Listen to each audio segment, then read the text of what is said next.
இந்த அருமையான காலை நேரத்திற்காக உமக்கு நன்றி செலுத்தணும் ராஜா. தகப்பனே, கடந்த நாட்கள் முழுவதும் நீர் எங்களுக்கு போதுமானவராக இருந்தீர், உமக்கு நன்றி செலுத்தணும் ராஜா. எங்களுடைய எல்லா தேவைகளிலும் கர்த்தர் நீர் எங்களுக்கு போதுமானவராக இருந்தீர், நன்றி செலுத்தணும் தகப்பனே.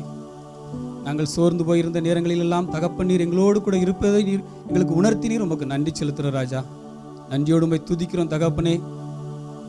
எல்லா தேவைகளிலும் கர்த்தர் நீர் எங்களுக்கு போதுமானவராக இருந்தார், உமக்கு நன்றி செலுத்துகிறோம் தகப்பனே.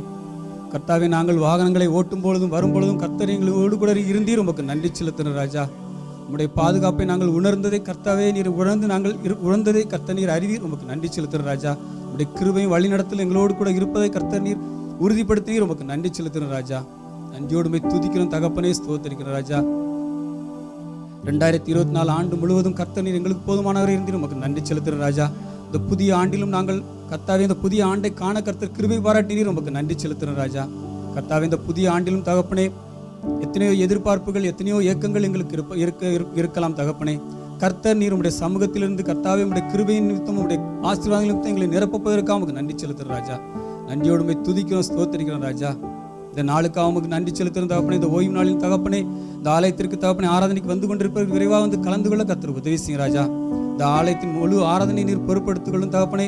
இந்த ஆலயத்தில் இருந்து ஏற்பட எல்லா ஜெபமும் உம்முடைய கண்களும் உம்முடைய செவிகளும் கேட்பதற்காக உமக்கு நன்றி செலுத்துகிற ராஜா. நன்றியோடு உம்மை துதிக்கிறோம், ஸ்தோத்திரிக்கிற ராஜா. ஆராதனை நடத்துகிறவர்களுக்காக ஜெபிக்கிற தகப்பனே, நீர் மகிமைப்படுவீராக. கர்த்தாவே, ஆராதனை கருவிகளை நீர் ஆசீர்வதியும் தகப்பனே. விசேஷமாக கர்த்தாவே, வார்த்தைகளை கேட்கும் பொழுது தகப்பனே, அதன்படி நாங்கள் வாழ எங்களுக்கு அர்ப்பணிக்க எங்களுக்கு உதவி செய்யும் தகப்பனே. அந்த வார்த்தைகள் எங்களுடைய மனதில் ஆழத்தில் பதிந்து 30, 100, 60 பலன் கொடுக்க கர்த்தருக்கு உதவி செய்யும் ராஜா. உடைய கிருபை எங்களோடு கூட இருக்கட்டும் தகப்பனே. பாதுகாத்துக் கொள்ளும் ராஜா. காணிக்கையை நீர் ஆசீர்வதியும், கொடுக்கிற கரங்களை நீர் ஆசீர்வதியும் தகப்பனே. கர்த்தாவே, அந்த காணிக்கைகள் பிரயோஜனமாக பயன்படுத்த கர்த்தருக்கு உதவி செய்யும் ராஜா. ஒன்று வீணாக போய்விடாதபடி தகப்பனே, உடைய ராஜ்யத்திற்காக பயன்படுத்த கர்த்தருக்கு உதவி செய்யும் தகப்பனே. இந்த ஆராதனை நீர் முழுவதும் பொறுப்படுத்திக் கொள்ளும் தகப்பனே. தொடக்கம் முதல் முடிவு மட்டும் உடைய பிரசன்னம் எங்களோடு கூட இருக்கட்டும் ராஜா.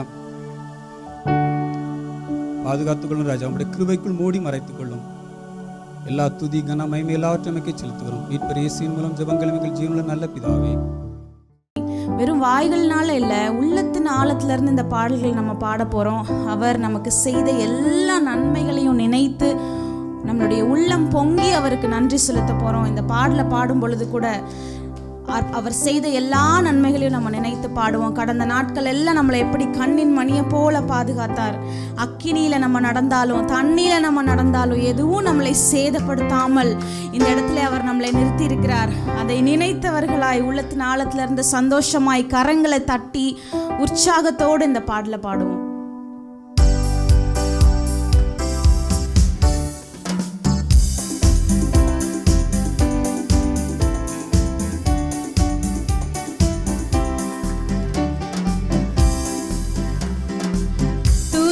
பாடிட பாத்திரமே துங்கவன் இயேசுவின் நாமமதே. துதித்து பாடிட பாத்திரமே துங்கவன் இயேசுவின்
இருக்கிறார்.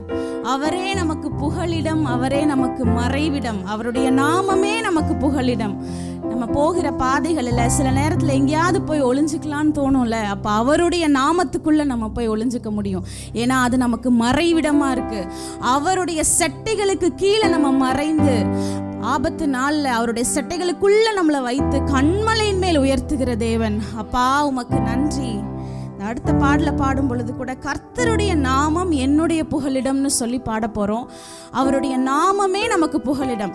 அவர் நமக்கு யெகோவா ஈரா இருந்து எல்லாவற்றையும் நமக்கு பார்த்து கொள்ளுகிற தேவனாக இருக்கிறார். யெகோவா நிஸ்ஸியா இருந்து ஒவ்வொரு நாளும் வெற்றி தருகிற தேவன். ஒவ்வொரு நாளும் ஆவிக்குரிய வாழ்க்கையில் நம்ம போராடி இருக்கும்போது அவர் நமக்கு வெற்றியை தருகிற தேவனாய் அவர் நமக்கு வருகிறார். அவர் நமக்கு சுகம் தருகிற தேவன்.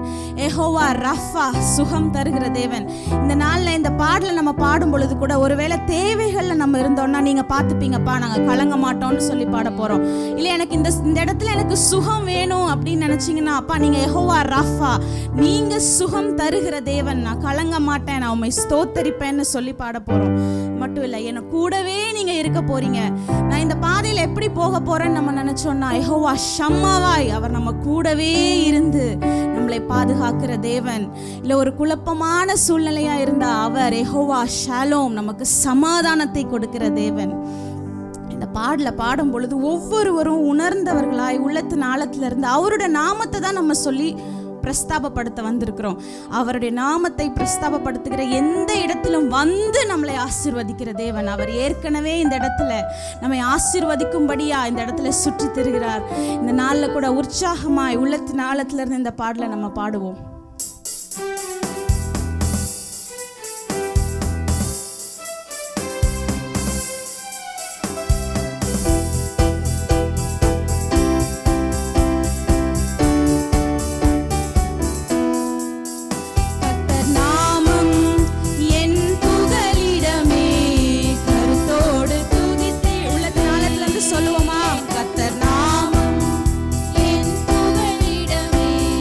கருத்தோடு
இந்த பாடலை பாட போறோம். விசுவாசத்தோடு பாட போறோம். விசுவாசித்தவர்களாய் உம்மால் ஆகாதது எதுவுமே இல்லைன்னு சொல்லி பாட போறோம்.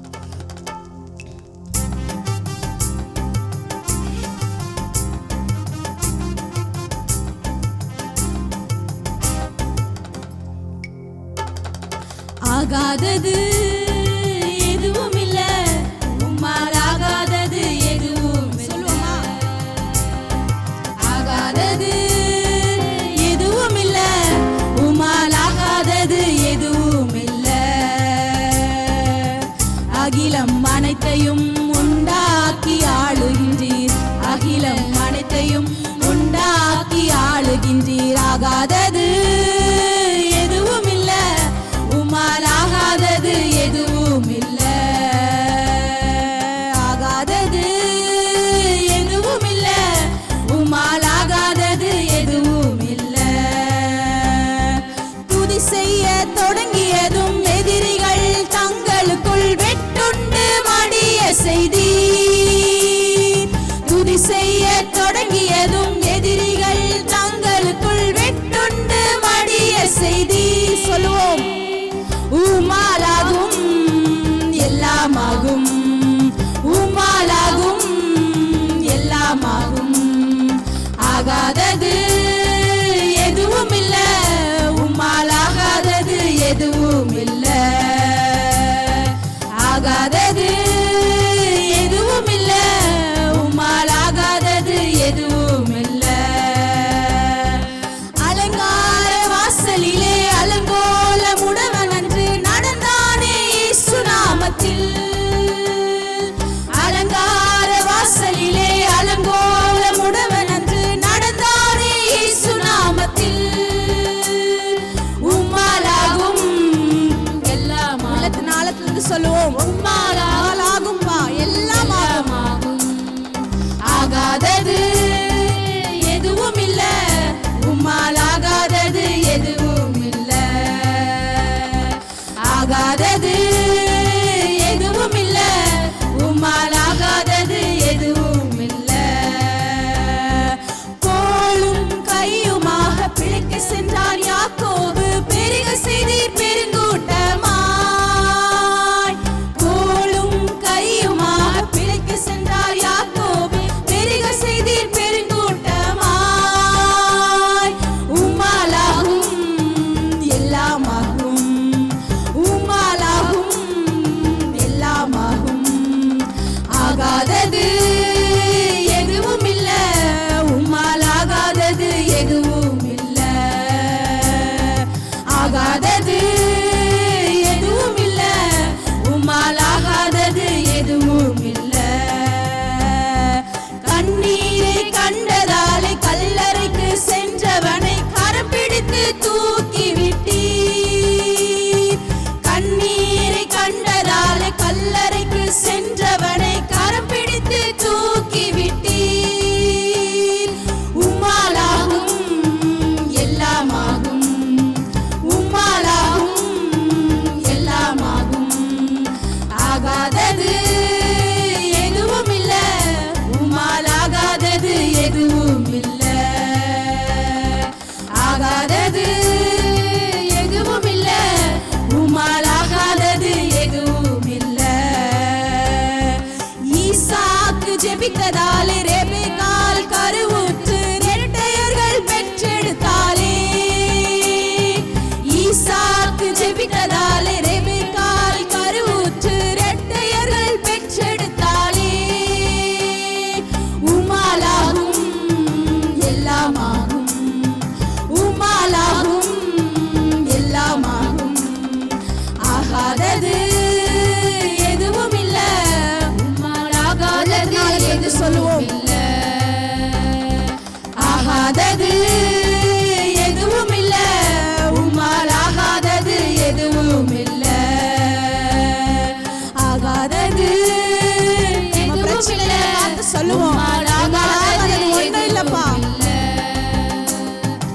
ஆகாதது எதுவும் இல்ல, உம்மால் ஆகாதது எதுவும் இல்ல. ஆகாதது எதுவும் இல்ல, உம்மால் ஆகாதது எதுவும் இல்ல.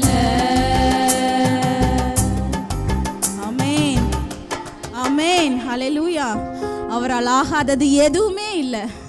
விசுவாசத்தோட பாடியிருக்கோம். என்னென்ன காரியங்களெல்லாம் பார்த்து பாடினீங்களோ அதை எல்லாவற்றையும் செய்ய அவர் வல்லவர். ஆமென். ஈசாக்கு ஜெபித்ததால ரெபெக்காள் கருவுற்று 2 பிள்ளைங்க. ஈசாக்குடைய ஜெபத்தை அவர் கேட்டாரு, இம்மீடியட்டா ரெஸ்பாண்ட் பண்ணாரு. 1 இல்லை 2 குழந்தைய கொடுத்தாரு. நம்மளோட வாழ்க்கையில கூட நம்மளுடைய ஜெபங்களுக்கு பதிலளிக்கிற தேவன் அவர். அவருடைய பேரே ஜெபத்தை கேட்கிறவர். ஜெபத்தை கேட்கிறவரே மாம்சமான யாவரும் இடத்துல வருவார்கள்னு வசனத்துல இருக்கு. நம்மளுடைய ஜெபங்களுக்கு பதிலளிக்கிற தேவன் அவர். அடுத்த பாடல பாடும் பொழுது கூட அவர் நம்மை காக்கிற தேவன். நம்ம போகிற இடத்துல எல்லாம் நம்மளை சுற்றி எவ்வளோ பிரச்சனைகள், எவ்வளோ போராட்டங்கள் இந்த உலகத்தில் நடந்துட்டு இருக்கு. இயற்கை சூழ்நிலைகள், விபத்துகள். ஆனால் எதுவாக இருந்தாலும் அவர் தான் நம்மளை காக்கிற தேவன். ஆனால் இதன் மத்தியில் தான் நம்மளும் வாழ்கிறோம். கொஞ்சம் ஜனங்களாக மீட்கப்பட்டவர்களாக நம்ம வாழ்ந்துட்டு இருக்கோம். ஆனால் அவர் நம்மை காக்கிறவராய், காண்கிறவராய், நம்ம போகிற இடத்துல எல்லாம் நம்மளை அணைத்து கொண்டு நம்மளுக்கு எந்த சேதமும் வராமல் நம்மளை நடத்துகிறவராய் அவர் இருக்கிறார். இந்த பாடலை பாடும் பொழுது என்ன போராட்டம் வந்தாலும் அல்லேலூயா பாடி பாடியே நான் அலைகளை தாண்டி போவேன்னு சொல்லி பாட போகிறோம். இனி வருகிற போராட்டம் இந்த வருஷத்தில் என்ன சூழ்நிலை வந்தாலும் அப்பா நாங்கள் துதிச்சுக்கிட்டே அதை நாங்கள் மேற்கொண்டு போவோம்னு சொல்லி தான் இந்த பாடலை பாட போகிறோம். எந்த நிந்தனைகள் போராட்டங்கள் வந்தாலும் அவர் என்னை தாங்குகிற தேவனாக இருக்கிறாருன்னு சொல்லி பாட போகிறோம். உள்ளத்தின் ஆழத்திலிருந்து உணர்ந்தவர்களாய் இந்த பாடலை பாடுவோம்.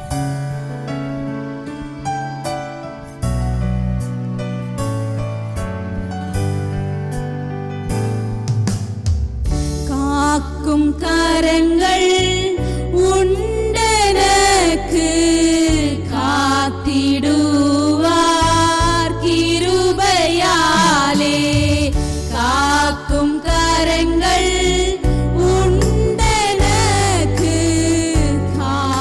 காத்திடுவார் கிருபையாலே.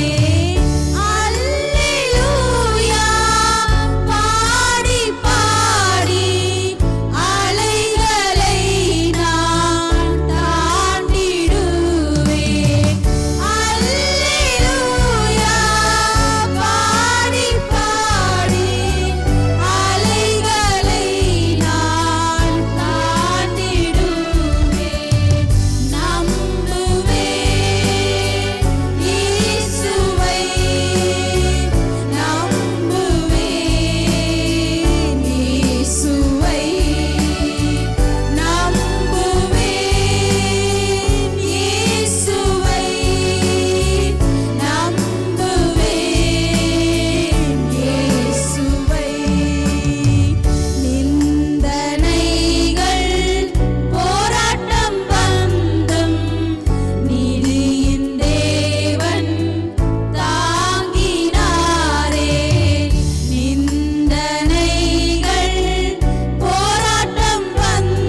செய்தாதான் நான் நம்புவேன்ற நம்பிக்கை இல்லை.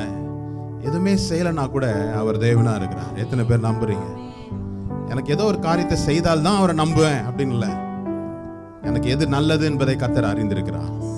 ஏற்ற காலத்தில் அவர் அதை செய்து தீர்ப்பார் அப்படின்ற ஒரு விசுவாசம் தான் அந்த நம்பிக்கை. எனக்கு ஏதோ கிடைக்கும் அப்படின்றதெல்லாம் அல்ல. என் தேவன் சகலத்தையும் அதன் காலத்தில் அவர் நேர்த்தியாய் செய்வார். காரணம், அவர் அதிசயமானவர். ஹல்லேலூயா. அவர் அற்புதம் செய்வதற்கு வேறொருடைய துணை அவசியமே இல்லை. அவர் ஒருவராகவே செய்வார்.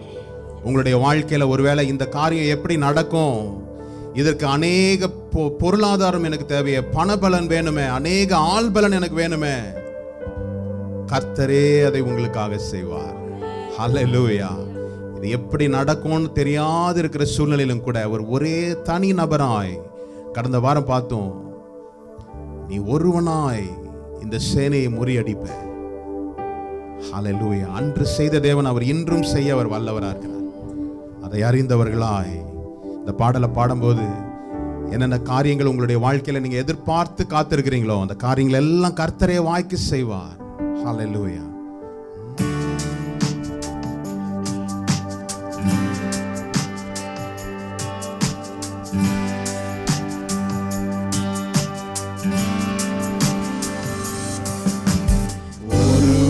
ஒருவராய் பெரிய அதிசயம்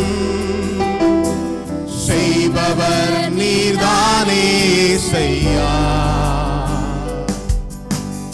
ஒருவராய் பெரிய அதிசயம்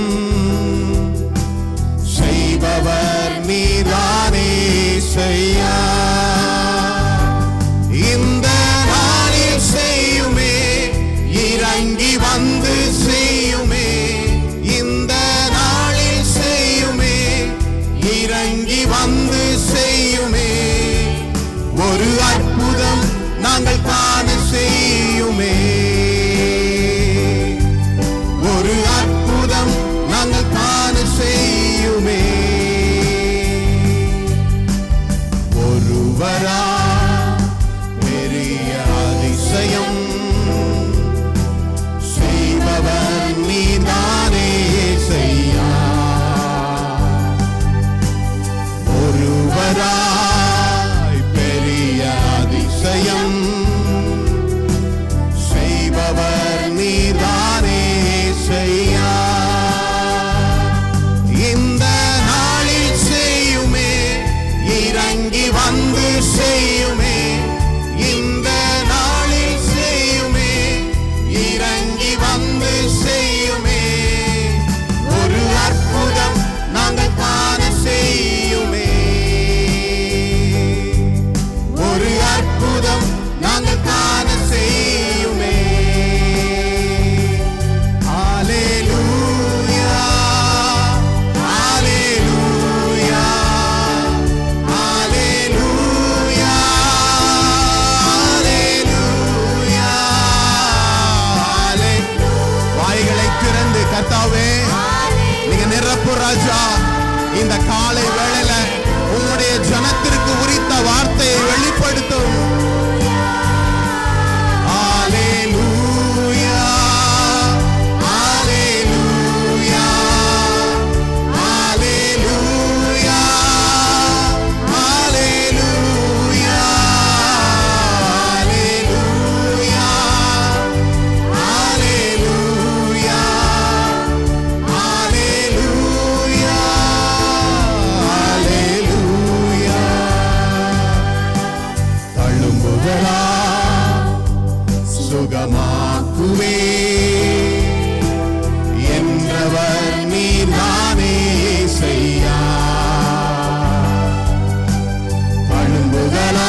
கொடுக்கும்படியா, இந்த காலை வேளையில் அவர்களுடைய வாஞ்சைகளை நிறைவேற்றி கொடுக்கும்படியா, அவர்களை சந்திக்கும்படியா, நித்திய மகிழ்ச்சி அவர்கள் தலைமையில் இருக்கும்படியாக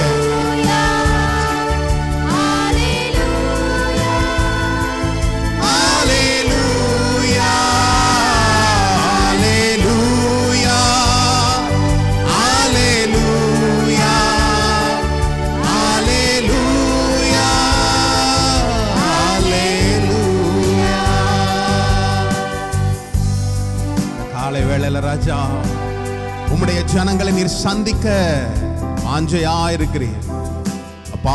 வாஞ்சையோடு வந்திருக்கிற ஜனத்தின் மத்தியில் நீர் அசைவாடும்படியா உம்முடைய பிரசன்னத்தை அப்பா இந்த சபை மீது காண்பிக்கும்படியா வரவேற்கிற ராஜா. நீர் எங்களுக்கு செய்த நன்மைகளை ஒவ்வொரு நாளும் நினைத்து பார்த்து கர்த்தரே நன்றியுள்ளவர்களாய் ஜீவிக்க எங்களுக்கு பலனை தாரும். காலை வேளையில் எங்களோடு கூட நீர் இடைப்படும் பிரயோஜனமானவைகளை நீர் போதிக்கிற தேவனா இருக்கிற இந்த காலை வேளையில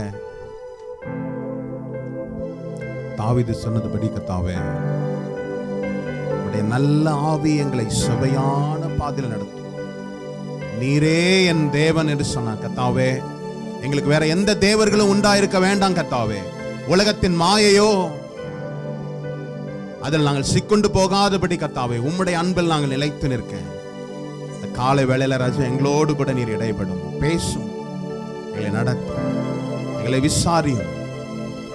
கரங்களுக்கு நேராக எங்களை ஒப்பு கொடுக்கிறோம், அர்ப்பணிக்கிறோம். இந்த நாளில எங்களோடு கூட பேசும், ஆசீர்வதி. இயேசு கிறிஸ்துவின் நாமத்தில் தாப்பனே, ஆமென், ஆமென், ஆமென். உட்காரலாம்.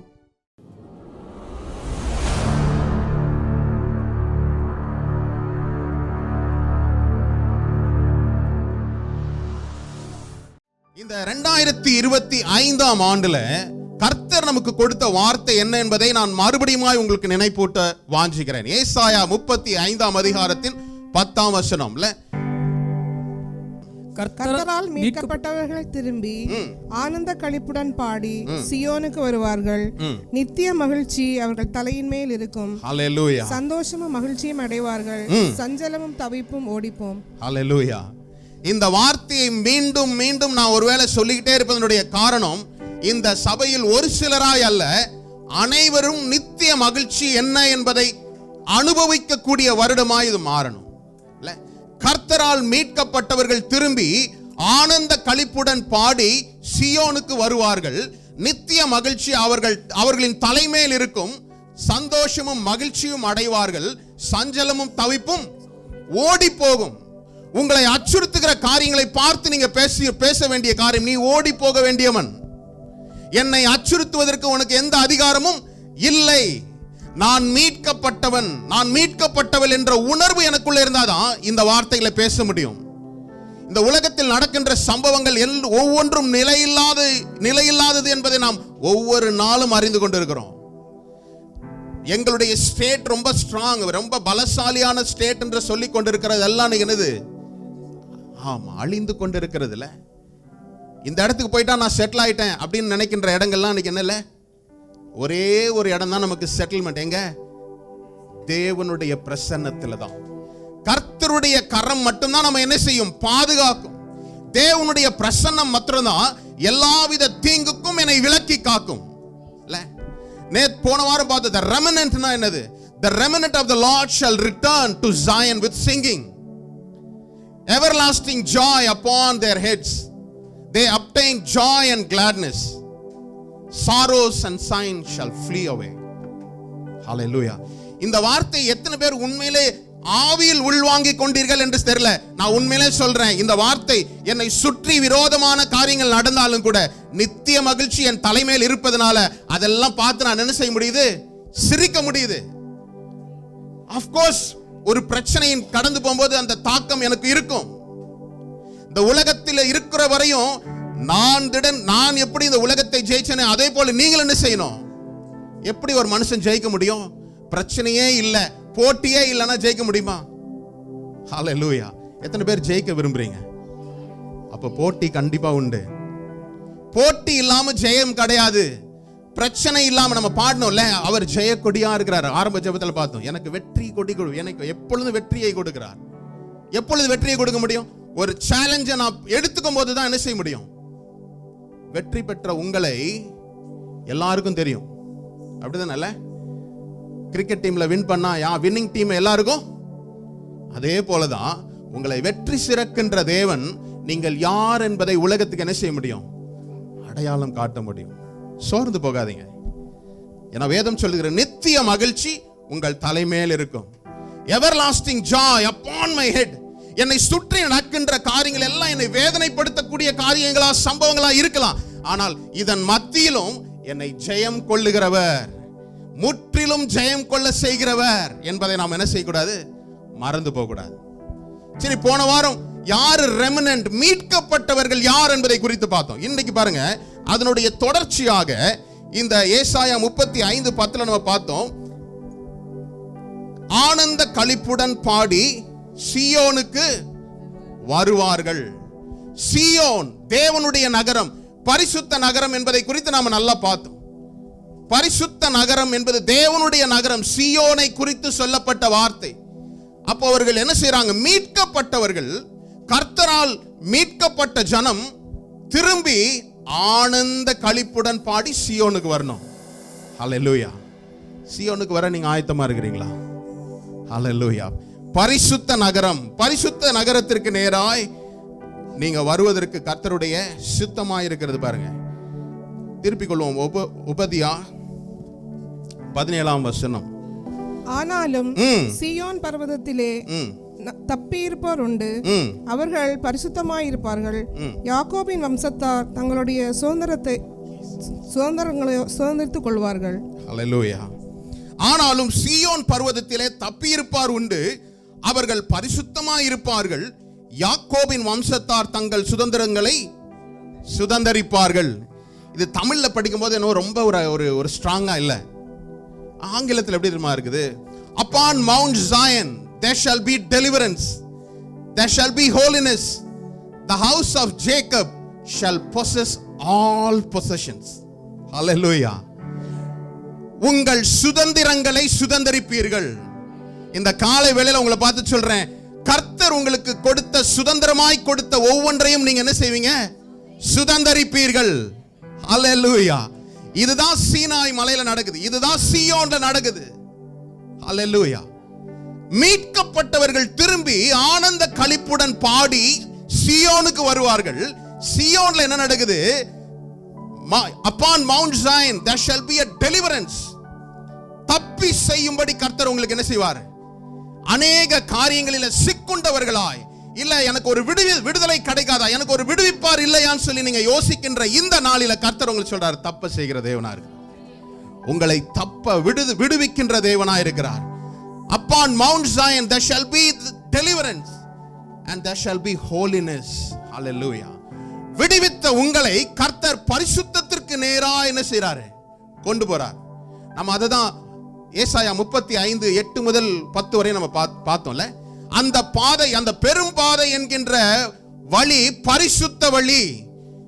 தீட்டுப்பட்டவர்கள் அதன் வழியா என்ன செய்ய மாட்டாங்க? நடப்பதில்லை, பிரவேசிக்க இல்லை. அது no entry for the people who are dwell in unrighteousness. அப்ப கர்த்தரால் மீட்கப்பட்ட நான் என் தேவனால் ரட்சிக்கப்பட்டிருக்கிறேன், விடுவிக்கப்பட்டிருக்கிறேன். ஒரு கூட்டம், இந்த ரட்சிப்பு, இந்த மீட்புன்ற வார்த்தைக்கு நான் போன வாரம் சரியான விளக்கத்தை கொடுத்தேன். ஒருவேளை நீங்க அதை புரிஞ்சுக்கலன்னா தயவு செய்து போன வாரம் மெசேஜை கேளுங்க. மீட்கப்பட்டவர்கள் யார்? கர்த்தருடைய கோபாக்கினையினால தேசங்களை கர்த்தர் என்ன செய்தாரு? அழித்து போட்டார், நியாயம் தீர்த்தார். கர்த்தருக்கு கீழ்ப்படியாத ஜனங்களை தண்டித்தார்.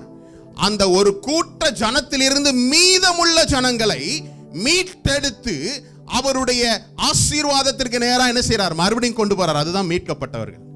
இன்னைக்கு நீங்களும் நானும் தப்பினவர்கள். எத்தனை பேர் விசுவாசிக்கிறீங்க? எத்தனையோ ஜனங்கள் இருக்கும்போது கர்த்தர் நம்மை மாத்திரம் என்ன செய்தார்? பிக் பண்ணி கொண்டு வந்தார்.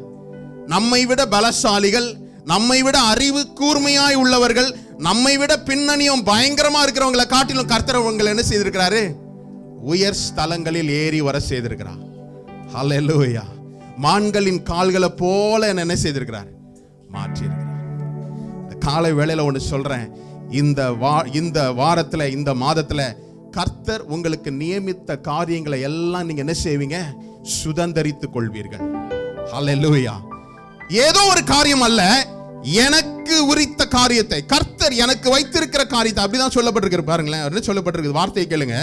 ஆனாலும் சீயோன் பர்வதத்திலே தப்பி இருப்பார் உண்டு, அவர்கள் பரிசுத்தமாய் இருப்பார்கள், யாக்கோபின் வம்சத்தார் தங்களுடைய சுதந்திரத்தை.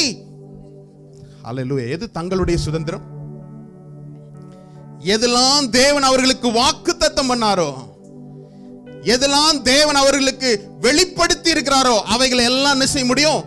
சுதந்தரிப்பதற்காக தான் கர்த்தர் உங்களை என்ன செய்கிறார்? மீட்டு கொண்டு வந்திருக்கிறார். சீயோனுக்கு வரும்படி கர்த்தர் உங்களை அழைத்திருக்கிறார். ஹல்லேலூயா. நான் பார்க்கிற காரியம் மட்டும் அல்ல, நான் ஏதோ கேள்விப்படுற காரியத்தை எனக்கு இது வேணும், சுதந்திரமாய் வேணும்னு கேட்பது அல்ல. கர்த்தர் உங்களுக்கு என்ன செய்யறாரு? சுதந்திரமாய் கொடுத்த வார்த்தைகளை அவர் என்ன செய்யறாரு? இந்த வருடத்துல, இந்த மாதத்துல அவர் உங்களுக்கு சுதந்திரித்துக் கொள்ள கொடுக்கிறார். பாருங்க, மறுபடியும் பாருங்க, யோவேல் 3ஆம் அதிகாரத்தின் 16 முதல் 17 வசனம். கர்த்தர் சியோனிலிருந்து கர்ச்சித்து எருசலேமிலிருந்து சத்தமிடுவார், வானமும் பூமியும் அதிரும். ஆனாலும் கர்த்தர் தமது ஜனத்துக்கு அடைக்கலமும் இஸ்ரவேல் புத்திரருக்கு அரணான கோட்டையுமாய் இருப்பார். என் பரிசுத்த பர்வதமாகிய சியோனிலே வாசமாயிருக்கிற நான் உங்கள் தேவனாகிய கர்த்தர் என்று அப்பொழுது அறிந்து கொள்வீர்கள். அப்பொழுது எருசலேம் பரிசுத்தமாயிருக்கும், அந்நியர் இனி அதை கடந்து போவதில்லை. ஹல்லேலூயா. கர்த்தர் கொடுத்த உங்களுடைய சுதந்திரத்துல அந்நியர் என்ன செய்ய முடியாது? கடந்து போக முடியாது. அந்நியர்கள் அதை என்ன செய்ய முடியாது? உங்க கையிலிருந்து பிடுங்கிக் கொள்ள முடியாது.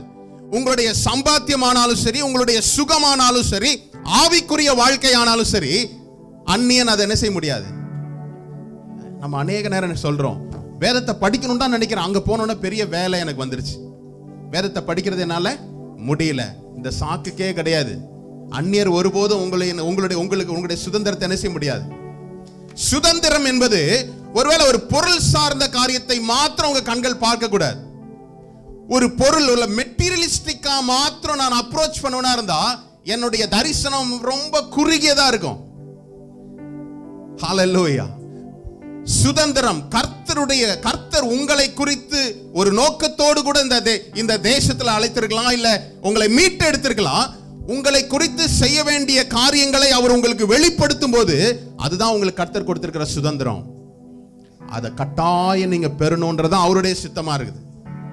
ஆனா அது ஏன் கிடைக்காம போகுது? அந்த சுதந்திரத்தை நம்ம அநேக நேரம் என்ன செய்யறது இல்ல, பெருசா பொருட்படுத்துறது இல்ல, பெருசா நம்ம என்ன செய்யறது இல்ல, கண்டுகொள்வதில்லை. இஸ்ரவேல் ஜனங்களுக்கும் அதே போலதான் அவர் என்ன செய்தாரு? சுதந்திரிக்கும்படியாய் தான் அவர் அழைப்பு கொடுத்தார். இன்னைக்கு அதே அழைப்பு தான். ஒருவேளை நம்ம யோசிக்கலாம், இஸ்ரவேல் ஜனங்களுக்கு மாத்திரம் தான் அந்த அழைப்பை கொடுத்தார். எகிப்தில் அடிமையா இருக்கும் போது தான் சுதந்திரிக்கும்படி ஒரு தேசத்தை கொடுத்தார். யாரெல்லாம் விசுவாசிக்கிறீங்க நீங்க இஸ்ரவேல் என்று? ஹல்லேலூயா. டவுட்டா தான் இருக்குதுன்னு, பாஸ்போர்ட்டை பார்த்தா இந்தியன் தானே இருக்குது, அப்படி யோசிக்கிறீங்களா? நீங்களும் நானும் ஆவிக்குரிய இஸ்ரவேலர்கள். ஹல்லேலூயா. ஏதோ ஒன்று கிடைக்கும்ன்றதுக்காக நம்ம தேவனிடத்துல வரல. ஒண்ணுமே அறியாத என்னை அவர் தேடி வந்து என்னை மீட்டெடுத்தார். ஹல்லேலூயா. நான் அவரை முதல்ல நேசிக்கலாம், அவர் என்னை என்ன செய்தார்? அன்பு கூர்ந்தார். இந்த காலை வேளையில் அதை உணர்ந்தவர்களா இருந்தா இந்த நாளில என்னுடைய சுதந்தரிப்புக்கு நான் எடுத்துக்கொள்ள வேண்டிய முயற்சிகள் என்ன? கர்த்தர் எனக்கு வாக்குத்தத்தம் கொடுத்துட்டாரு. நம்ம இன்னைக்கு அழகா நம்ம வாக்குத்தத்த வார்த்தைகள்லாம் எடுத்து நம்ம வச்சுக்கிறோம். கர்த்தர் இந்த வருஷத்துல இந்த வார்த்தைகளை கொடுத்தார். அப்படியே பைபிளுக்குள்ள மூடி வச்சிருப்பதனால ஒண்ணும் நடக்க போறதில்லை. அந்த வார்த்தையை சுதந்தரிப்பதற்கு நானும் கூட என்ன செய்யணும்? முயற்சி எடுக்கணும். அப்படிதானே? உங்களுக்கு பே செக் கொடுக்குறாங்க. இப்பெல்லாம் எல்லாம் சேலரி டிரான்ஸ்ஃபர் ஆயிருது இல்ல, பே செக் கொடுக்குறாங்க. இந்த மாசம் உங்களுக்கு சம்பளம் வாங்கிக்கோங்க, 15,000 20,000. செக்கை பத்திரமா நீங்க வச்சிருந்தீங்கன்னா அதனால ஏதாவது பயன் இருக்கா? இல்ல, 15,000 எனக்கு செக் கிடைச்சிருச்சு, ரொம்ப சந்தோஷம். அப்படியே நம்ம பர்ஸ்லயே வச்சுக்கிறோமா? எங்க போறோம்? பேங்க்குக்கு போறோம். தூரமா இருந்தாலும் என்ன செய்யறோம்? பிரயாசப்பட்டு போறோம்ல. வாக்குத்தத்தம் பிரயாசப்பட்டு நீங்க ஒருவேளை கடந்து போக வேண்டியதா இருந்தாலும் கூட நீங்க செயல்பட்டால் தான் அதனுடைய பலனை நீங்க என்ன செய்ய முடியும்? சுதந்தரித்துக் கொள்ள முடியும். இந்த வருஷத்துல, இந்த மாதத்துல கர்த்தர் உங்கள் சுதந்திரங்களை சுதந்திரிக்கும்படி கர்த்தர் உங்களை ஏவுவார். பாருங்க, எடுத்துக்கொள்வோம். என்னாகமம் 33ஆம் அதிகாரத்துல 51, 53 முதல் நம்ம படிக்கலாம். தேசத்தில் உள்ளவர்களை துரத்திவிட்டு அதிலே குடியிருக்க கடவீர்கள். அந்த தேசத்தை சுதந்திரித்துக் கொள்ளும்படி அதை உங்களுக்கு கொடுத்தேன். சீட்டு போட்டு தேசத்தை உங்கள் குடும்பங்களுக்கு சுதந்திரமாக பங்கிட்டு அதன் ஜனங்களுக்கு அதிக சுதந்திரமும் கொஞ்சம் ஜனங்களுக்கு கொஞ்சம் சுதந்திரமும் கொடுக்க கடவீர்கள். அவரவருக்கு சீட்டு விழும் இடம் எதுவோ அவ்விடம் அவரவருக்கு உரிதாகும். உங்கள் பிதாக்களுடைய கோத்திரங்களின்படியே சுதந்திரம் பெற்றுக்கொள்ள கடவீர்கள். அடுத்தது, நீங்கள் தேசத்தின் குடிகளை 53 படிச்சிட்டீங்களா? ஆமா. Okay, right. தேவனாகிய கர்த்தர் மோசேயினிடத்துல சொல்ற காரியம் என்னது? உங்களுக்கென்று சுதந்திரமாய் ஒரு தேசத்தை நான் வைத்திருக்கிறேன், அதில் நீங்க என்னென்ன காரியங்களை செய்யணும்னு சொல்லி அவர் செய்த காரியம். நீங்க படிச்சது 33 இல்ல? என்னாகமம் 33 52வது வசனத்தை பாருங்க. அத்தேசத்து குடிகளை எல்லாம் உங்களுக்கு முன்பாக துரத்திவிட்டு அவர்களுடைய எல்லா சிலைகளையும் வார்ப்பிக்கப்பட்ட அவருடைய எல்லா விக்கிரகங்களையும் அழித்து அவர்கள் மேடைகளை எல்லாம் நிர்மூலமாக்கி தேசத்தில் உள்ளவர்களை துரத்திவிட்டு அதிலே குடியிருக்க கடவீர்கள். ஹல்லேலூயா. என்ன சொல்லப்பட்டது? உங்களுக்கு சுதந்திரமா நான் கொடுக்க போகிற தேசத்துல நீங்க புதிதாய் துவக்க போகிற வாழ்க்கையை இந்த மாதிரி உங்களுடைய வாழ்க்கை அமையணும்னு சொல்லி கர்த்தர் என்ன செய்றாரு? ஸ்பெசிபிக்கா சொல்றாரு. கர்த்தர் உங்களுக்கு ஒரு சுதந்திரத்தை கொடுத்தா அந்த சுதந்திரத்தினுடைய காரியங்களை அவர் தீர்க்கமாய் உங்களுக்கு என்ன செய்கிறாரு? வெளிப்படுத்துகிற தேவனா இருக்கிறார். அவர் இஸ்ரவேல் அவருக்கு ஜனங்களுக்கு வெளிப்படுத்தாம அவர் என்ன செய்யவே இல்லை. உங்களுக்கு ஒரு காரியத்தை கர்த்தர் வேதத்தில் இருந்து வெளிப்படுத்தினார்னா அதை சுதந்தரிப்பதற்கு நாம் ஆயத்தமாக்கி கொள்ள வேண்டும். அவர் சொல்றார், இஸ்ரவேல் ஜனங்களுக்கு நான் சுதந்திரமாய் கொடுக்க போகிற இந்த தேசத்துல நீங்க போய் சுதந்தரித்துக் கொள்ளுங்க. கொஞ்சமா இருக்கிறவங்க கொஞ்ச தேசத்தையும், அதிகமா இருக்கிறவர்கள் அதிக தேசத்தையும், அதிக இடங்களையும் நீங்க சுதந்தரித்துக் கொள்ளுங்க. ஒன்று மாத்திரம்தான், அந்த தேசத்தினுடைய சிலைகளையும் வார்ப்பித்த சிலைகளையும் என்னங்க செய்யுங்க? தகர்த்தெறிங்க. அப்ப என்ன அர்த்தம்? நான் சுதந்திரமாய் கொடுக்கின்ற தேசத்துல உலகத்தின் காரியங்களை நீங்க என்ன செய்யாதீங்க? மிக்ஸ் பண்ணாதீங்க. ஹல்லேலூயா. அவருடைய கண்டிஷன் அதுதான். நான் சுதந்திரமாய் கொடுக்கின்ற இந்த தேசத்துல அவர்களுடைய காரியங்களை நீங்க கற்றுக்கொள்ளாதீங்கன்னு சொல்றாரு. அதை இன்னும் ஸ்பெசிபிக்கா சொல்றாரு பாருங்களேன். உபாகமம் 7ஆம் அதிகாரத்தின் முதல் 2 வசனங்களை கூட படிக்கலாம். நீ சுதந்திரிக்க போகிற தேசத்தில் உன் தேவனாகிய கர்த்தர் உன்னை பிரவேசிக்க பண்ணி உன்னை பார்க்கிலும் ஜனம் பெருத்த ஜாதிகளாகிய ஏத்தியர், கிர்காசியர், எமோரியர், கானானியர், பெரிசியர், ஏவியர், எபூசியர் என்னும் 7 பலத்த ஜாதிகளை உனக்கு முன்பாக துரத்தி, பாருங்க அடுத்த வசனம் கூட, உன் தேவனாகிய கர்த்தர் அவர்களை உன்னிடத்தில் ஒப்பு கொடுக்கும் போது அவர்களை முறியடித்து அவர்களை சங்காரம் பண்ண கடவாய். அவர்களோட உடன்படிக்கை பண்ணவும் அவர்களுக்கு இரங்கவும் வேண்டாம். ஹல்லேலூயா. கர்த்தருடைய சுதந்திரம் என்ன? கர்த்தர் உங்களை சொல்றாரு, நான் உங்களுக்கு கொடுக்க போகிற, நீங்க சுதந்திரிக்க போகிற தேசத்துல உள்ள பலசாலியான 7 ஜாதிகளை உங்களுக்கு துரத்தி நான் என்ன செய்வேன்? அந்த தேசத்தை உங்க கரங்கள்ல நான் கொடுப்பேன். நான் சொல்றேன், அவர் கொடுத்த வாக்குத்தத்தங்கள் ஒருவேளை இப்படி இருக்குது, இதெல்லாம் நடக்குமா சொல்லி ஒருவேளை நீங்க யோசித்து நீங்க சிந்தித்து கொண்டிருக்கலாம். கர்த்தருடைய வார்த்தை சொல்லுகிறது, கர்த்தரே அதை செய்வார். ஹல்லேலூயா. நான் கொடுக்கின்ற இந்த தேசத்தை சுதந்திரித்துக் கொள்ள போகிற நீங்க என்ன செய்யணும்? அதுக்கு முதல் வசனத்துல பாருங்க, அதுல என்ன சொல்லப்பட்டிருக்குது? நம்ம படிச்ச என்னாகமம் 33ல 51வது வசனத்துல, நீங்கள் யோர்தானை கடந்து கானான் தேசத்திற்கு சேரணும். தேசத்தை எனக்கு அவர் சுதந்திரமா கொடுப்பேன்னு வாக்குரைத்துட்டார், நல்லதுதான். ஆனால் இவர்கள் செய்ய வேண்டிய காரியம் என்னது? யோர்தானை கடக்கணும். அடுத்தது என்னது? கானான் தேசத்தை சேரணும். கர்த்தருடைய வார்த்தை எப்பொழுது நான் செயல்பட தொடங்குறேனோ அப்பதான் அதில் சுதந்திரிக்கக்கூடிய கிருபைகளை நான் என்ன செய்ய முடியும்? பெற்றுக்கொள்ள முடியும். கர்த்தர் எனக்கு வாக்குத்தத்தம் பண்ண கானான் தேசத்தை கொடுப்பார் என்று சொல்லி அவர்கள் ஒரே இடத்துல இல்ல, அவர்கள் யோர்தானை கடந்தார்கள், கானானை சேர்ந்தார்கள். இன்னைக்கு என்னுடைய வாக்குத்தத்த எக்ஸசைஸ் என்னவா இருக்குது? வார்த்தைகளை பெற்றுக்கொண்டு அந்த வார்த்தையின்படி செயல்படுத்துவதற்கு, சுதந்தரிப்பதற்கு என்னுடைய பங்களிப்பு என்ன என்பதை குறித்து நான் உங்களோடு கூட நான் பேச வாஞ்சிக்கிறேன் பாருங்க. இல்ல, ஹல்லேலூயா. இன்னொரு வாரி ஆதியாகமம் 35ஆம் அதிகாரத்துல 9 முதல்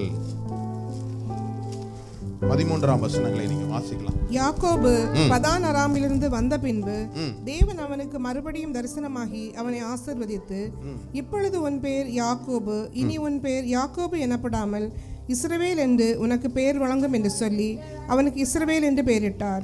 பின்னும் தேவன் அவனை நோக்கி, நான் சர்வ வல்லமையுள்ள தேவன், நீ பலுகி பெருகுவாயாக, ஒரு ஜாதியும் பற்பல ஜாதிகளின் கூட்டங்களும் உன்னிலிருந்து உண்டாகும், ராஜாக்களும் உன் சந்ததியில் பிறப்பார்கள் சொல்லி அப்புறம், நான் ஆபிரகாமுக்கும் ஈசாக்கும் கொடுத்த தேசத்தை உனக்கு கொடுப்பேன், உனக்கு பின் உன் சந்ததிக்கு இந்த தேசத்தை கொடுப்பேன் என்று சொல்லி தேவன் அவனோடு பேசின ஸ்தலத்தில் இருந்து அவனை விட்டு எழுந்தருளி போனார். அல்லேலூயா. யாக்கோபுக்கு கர்த்தர் அருளுகிற ஒரு வாக்குத்தத்தம், நீ பெரிய ஜாதியாய் உன்னை நான் மாற்றுவேன், உன்னிடத்திலிருந்து ராஜாக்கள் புறப்படுவார்கள், நான் உன்னை ஆசீர்வதிப்பேன். இப்படி பல ஆசீர்வாதங்களை கர்த்தர் என்ன செய்தாரு? யாக்கோபுக்கு கொடுத்தாரு. அவனுக்கு பேர் என்ன சொன்னாரு? இனி நீ யாக்கோபு என்னப்பட மாட்டே, இனி இஸ்ரவேல். அல்லேலூயா. உங்களை பார்த்து சொல்றேன், கர்த்தர் உங்களுக்கு உரித்த வார்த்தைகளை, கர்த்தர் உங்களுக்கு வெளிப்படுத்தின வார்த்தைகளை அவர் நிறைவேற்றி முடிக்கும் வரை அவருடைய கரம் என்ன செய்யாது?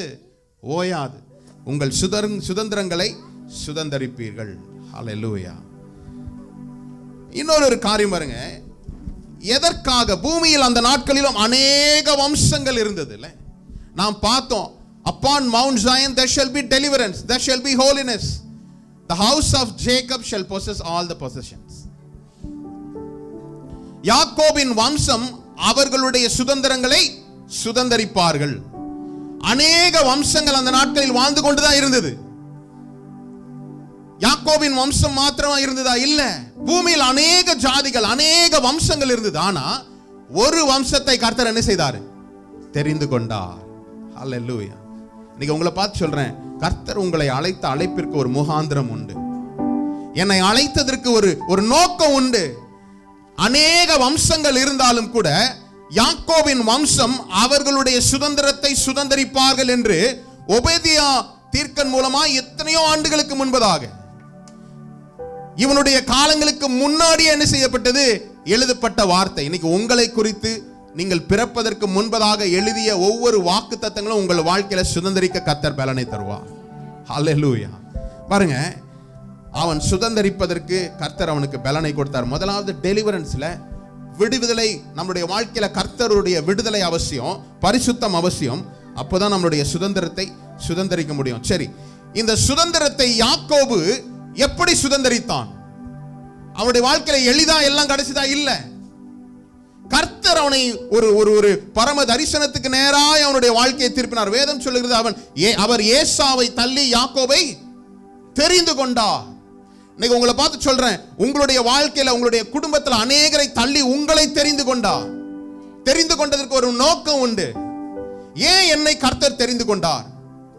கர்த்தர் தெரிந்து கொண்டார்னு சொல்றோம், ஆனா என்னுடைய வாழ்க்கையில ஏன் கர்த்தாவே பிரச்சனை? உங்க கேள்விக்கு பதில் சொல்றேன் பாருங்க. முதலாவது, என்னுடைய சுதந்திரத்தை நான் சுதந்தரிக்கணும்னா I need to come out of my comfort zone. என்னுடைய சுகமான இடத்தை விட்டு நான் என்ன செய்யணும்? புறப்பட்டு வரணும். சுதந்திரங்களை சுதந்தரிப்பதற்கு என்னுடைய சுகமான கம்ஃபர்ட்டான ஒரு இடத்திலே இருந்து அல்ல, என்னுடைய கம்ஃபர்ட்டான இடத்திலிருந்து நான் என்ன செய்யணும்? வெளியே வரணும். யாக்கோபு அவனுடைய அம்மா கூட என்ன செய்தான்? அம்மா பிள்ளையா இருந்தான். நிறைய வீட்டில் அம்மா பிள்ளைகளை பார்த்துருக்கீங்களா? அழுங்காம குழுங்காம இல்ல, அமைதியா. அவங்க அண்ணனோ எப்படி? Rough and tough. இவர் அப்படி ஆப்போசிட், கூடார வாசின்னு இருக்குது பைபிள்ல. அவனை தான் தெரிந்து கொண்டு, உனக்கு நான் வாக்களிக்கிற காரியங்களை சுதந்திரமா இருக்கிறத நான் உனக்கு என்ன செய்வேன்? நீ சுதந்திரிப்ப. ஆனா இவன் எப்படி இருக்கிறான்? கம்ஃபர்டபிளா இருக்கிறான். அவங்க அண்ணனாவது வெயில்ல மழையில போய் மிருகங்களை வேட்டையாடி கொண்டு வரான். இவர் என்ன செய்யறாரு? அம்மா கூடயே இருந்து கறி சோறு சாப்பிட்டு பீஸ்ஃபுல்லா இருந்தார். கர்த்தர் அவனை தான் தெரிந்து கொண்டார். உங்களோட வாழ்க்கையில நீங்க பீஸ்ஃபுல்லா இருக்கிறீங்களா? பாட்டுக்கு ஓடுது, சந்தோஷமா இருக்கு. கர்த்தர் உங்களை கூப்பிடும் போது எப்படி இருக்கும்? உங்களுடைய கம்ஃபர்ட் ஜோனை விட்டு நீங்க என்ன இருக்கணும்? வெளியில வரணும். கர்த்தர் ஒரு திட்டத்தை வச்சார். என்ன செய்தாரு? கர்த்தர் அவனை இந்த மாதிரிலாம் பண்ணாதான் ஆசீர்வாதம் இல்லை, அவனை ஏற்கனவே அவர் தெரிந்து கொண்டிருக்கிறார். ஆனால் அவங்க அம்மா என்ன செய்தாங்க? உன் தகப்பனார் மரித்து போறாரு, நீ என்ன செய்ய, அவரை எப்படியாவது ஏமாத்தி ஆசீர்வாதம், ஏமாத்தி எப்படி ஒரு தாயோடைய ஐடியா பாருங்களேன். இல்ல, ஆசீர்வாதத்தை வாங்கிக்கோ அப்படின்னு சொல்றான். என்னடா அந்த ஆதியாகமம் 27ஆம் அதிகாரத்துல 28, 29வது வசனம். தேவன் உனக்கு வானத்து பனியையும் பூமியின் கொழுமையும் கொடுத்து மிகுந்த தானியத்தையும் திராட்சை ரசத்தையும் தந்தருடுவாராக. ஜனங்கள் உன்னை சேவிக்கவும் ஜாதிகள் உன்னை வணங்கவும் கடவர்கள். உன் சகோதரருக்கு எஜமானாயிருப்பாய். உன் தாயின் பிள்ளைகள் உன்னை வணங்குவார்கள். உன்னை சபிக்கிறவர்கள் சபிக்கப்பட்டவர்களும் உன்னை ஆசீர்வதிக்கிறவர்கள் ஆசீர்வதிக்கப்பட்டவர்களுமாய் இருப்பார்கள் என்று சொல்லி அவனை ஆசீர்வதித்தார். ஹல்லேலூயா. ஆசீர்வாதம் வந்த உடனே சந்தோஷம்தான் இல்ல? என்ன சொல்லப்பட்டிருக்குது? என்ன வார்த்தையெல்லாம் இருக்கு பாருங்க. வானத்திலிருந்து உனக்கு பனி பெய்யும், பூமியின் கொழுமை உனக்கு கிடைக்கும், மிகுந்த தானியம் உண்டாகும், திராட்சரசம் கிடைக்கும், ஜனங்கள் உன்னை சேவிப்பார்கள், ஜாதிகள் உன்னை சேவிப்பார்கள், உன் தாயின் பிள்ளைகள் உன்னை வணங்குவார்கள், உன்னை சபிக்கிறவர்கள் சபிக்கப்படுவார்கள், ஆசீர்வதிப்பவர்கள். ஆமா, நீ ஆசீர்வாத ஊற்றா இருப்ப. ஐயோ கர்த்தாவே, ரொம்ப சந்தோஷம்தான். இதுவரையும் நல்லா தான் இருக்குது. தகப்பனுடைய வீட்டில் தகப்பனுடைய ஆசீர்வாதத்தை தாயினுடைய ஆலோசனையின் பேரில் கேட்டு வாங்கி கொண்ட வரையும் சந்தோஷம் தான். 30வது வசனத்துல தான் ஆரம்பிக்குது பிரச்சனை.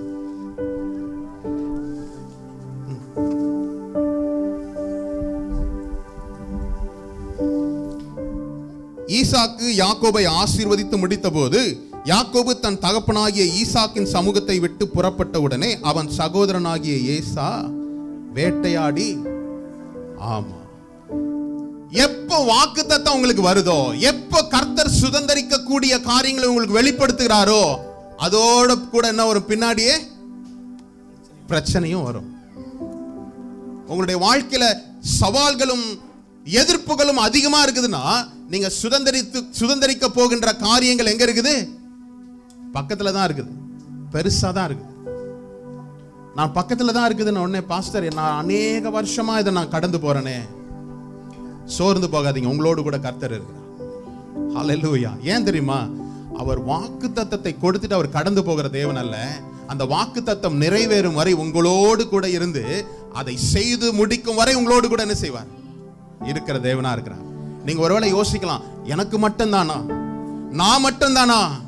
இல்ல, எலியா அப்படிதான் சொன்னால, ஐயோ கர்த்தாவே உமக்கு தெரியாது, நான் மட்டும் தான் இருக்கிறேன், இன்னும் உயிரோட இருக்கிறேன், உம்முடைய ஆள் நான் மட்டும் தான் உயிரோட இருக்கிறேன். அவர் சொன்னார், நீ மட்டும் இல்லப்பா, வேற எத்தனை பேர் இருக்காங்க? 700 பேர் இருக்காங்கன்னாரா? 7000 பேர் இருக்கிறாங்க. நம்ம சிலர் நினைக்கிறோம் நம்ம மட்டும்தான், ஐயோ நம்மளை போல வேலை யாரும் இல்லை, உன்ன மாதிரி இன்னும் ஒரு கூட்ட ஜனத்தை அவர் ஆயத்தம் பண்ணி வச்சிருக்கிறார். உங்களுடைய கவலைகளை பார்த்து சோர்ந்து போகாதீங்க. நீங்க பிறருக்கு பலப்படுத்துகிற பாத்திரமா நீங்க என்ன செய்வீங்க? மாறுவீங்க.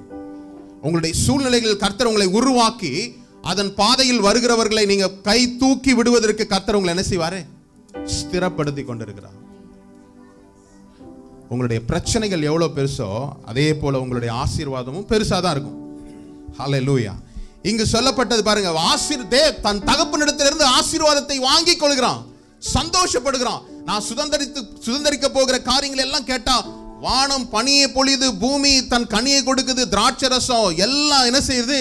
அவங்க தகப்பன் ஒரு ஆசீர்வாதத்தையும் வைக்காதபடி எல்லாவற்றையும் கொடுத்துட்டார். எல்லா வார்த்தைகளையும் அவர் கொடுத்து ஆசீர்வதிக்கிறாரு. ஆசீர்வாதம் முடிஞ்ச உடனே பிரச்சனை பின்னாடி வருது. ஏசா எப்படி ரகட் பாய் இல்ல, இந்த காலத்துல சொல்லணும்னா ரகட் பாய்.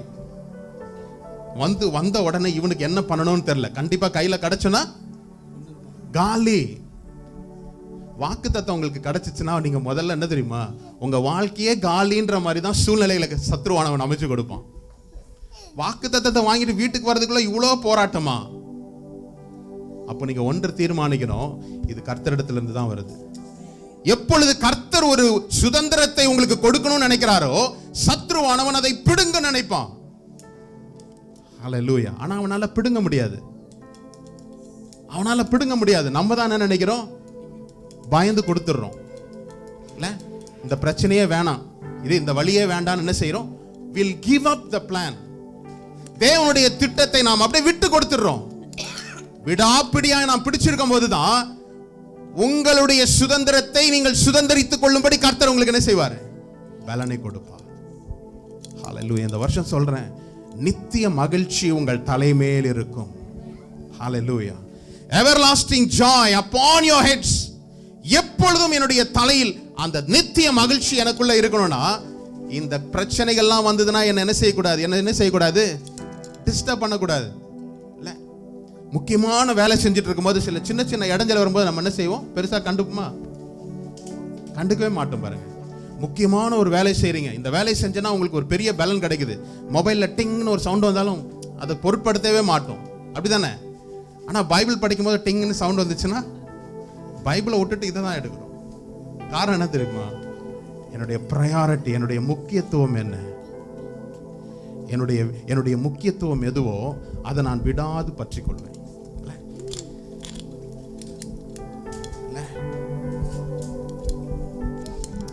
28வது அதே ஆதியாகமம் 28வது அதிகாரத்தின் முதல் வசனம் எல்லாம் படிச்சு பார்ப்போமே.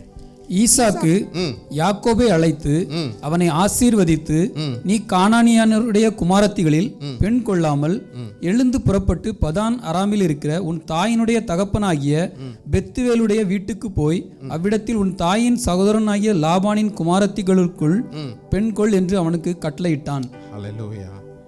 நீ என்ன செய்ப்பா? நீ ஓடிரு. இங்க இருந்தா உன்னுடைய சகோதரன் என்ன செய்ய மாட்டான்? உன்னை விட்டு வைக்க மாட்டான். இந்த காரியம் நடந்தவன ஏசா என்ன செய்தான்? அவன் ஏத்தியரின் குமார்த்திகளையும் திருமணம் முடித்ததுனால தன்னுடைய தகப்பனுக்கும் தாய்க்கும் ஒரு மிகுந்த மன வருத்தத்தை உண்டு பண்ணினான். ஆகவே அவன் என்ன செய்யறான்? தன்னுடைய குமாரனை அழைத்து, பா நீ ஆசீர்வாதத்தை வாங்கிட்ட, இனி என்ன செய், நீ போய் உன்னுடைய மாமனுடைய வீட்டில் நீ தஞ்சம் புகுந்துக்கோ அப்படின்னு சொல்றான். அப்படிதானே?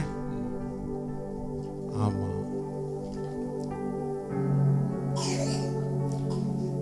வேதம் சொல்லுகிறது, அவன் ஒரு கோலும் தடியோடு கூட என்ன செய்தான்? பதான் அரானுக்கு போனான். இதுவரையும் வீட்டுல சந்தோஷமா தான் இருந்தான். நீங்க நினைக்கிற மாதிரி பிரயாணம் இங்க இருந்து பஸ் பிடிச்சோன்னா அங்க போய் இறங்குற பிரயாணம் அல்ல.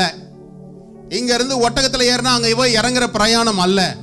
எதிர்கொள்ளக்கூடிய சவால்கள், தேவனுடைய வார்த்தை, வாக்குத்தத்த வார்த்தைகள் உங்களுக்கு கடந்து வரும்போது நீங்க போய் சேரக்கூடிய இடம் கடுமையான பாதையா இருந்தாலும் கூட அதை கடப்பதற்கு கர்த்தர் உங்களுக்கு என்ன செய்வாரு? கிருபை அளிப்பார். அவன் ஒரு கோலோடு கூட தான் போறான். அதுவரையும் வீட்டுல ஒரு சேஃபான ஒரு இடம், அதுவரையும் வீட்டுல ஒரு சமாதானமான ஒரு இடத்துல தான் அவன் இருக்கிறான். வீட்டுல எந்த பிரச்சனையும் இல்லை. கர்த்தர் உங்களுக்கு ஒரு சுதந்திரத்தை சுதந்திரிக்கும்படி அவர் கொடுக்கிறதுக்கு முன்பதாக உங்களை என்ன செய்வாரு? கம்ஃபர்ட் ஜோன்ல இருந்து இறக்குவார். வீட்டுல தாயோடு கூட இருந்தா, இப்ப தாயே சொல்லிட்டாங்க, நீ என்ன செய், கிளம்பி போ. இதுவரையும் வீட்டுவாசியாய் கூடாரவாசியாய் இருந்தவன் பாதை தெரியாத ஒரு டைரக்ஷன்ல என்ன செய்யறான்?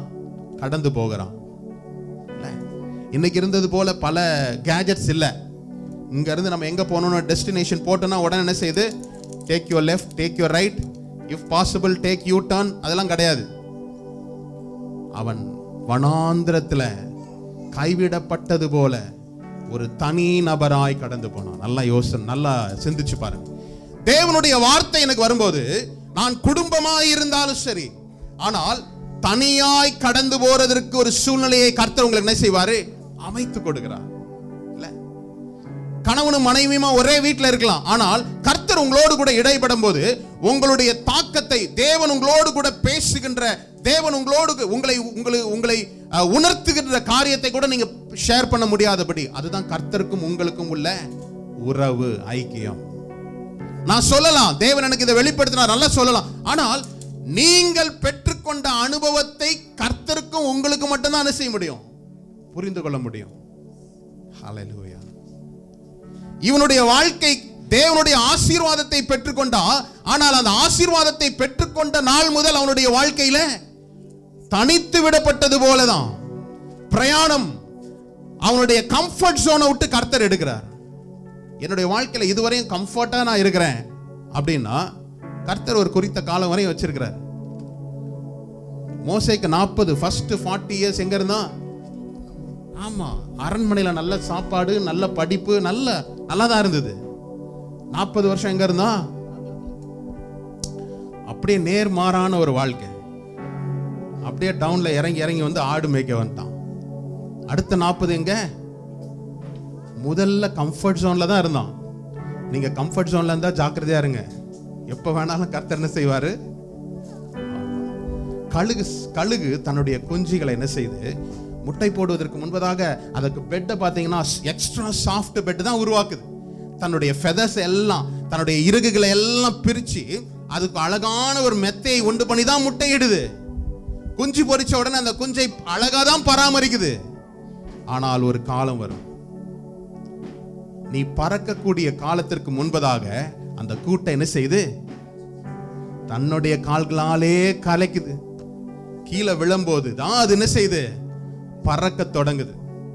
கீழே விழுந்துரும் நினைக்கும் போது தன்னுடைய முதுகுல என்ன செய்து அது பிடித்துக் கொள்ளுகிறது.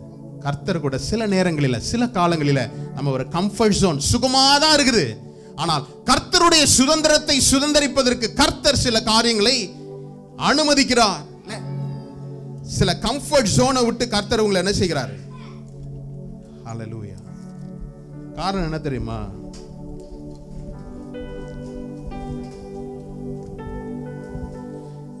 அவனை அழைத்ததற்கு காரணம் என்ன தெரியுமா? அவனை கனி கொடுக்கும் வாழ்க்கைக்கு மாத்திரமல்ல. நம்ம அநேக நேரம் நினைக்கிறோம், உன்னுடைய சுதந்திரங்களை சுதந்திரிப்பார்னு நான் வீடு கட்டுவேன், பொருளாதாரத்துல நல்லா இருப்பேன், இப்படிதான் நம்ம யோசிக்கிறோம்.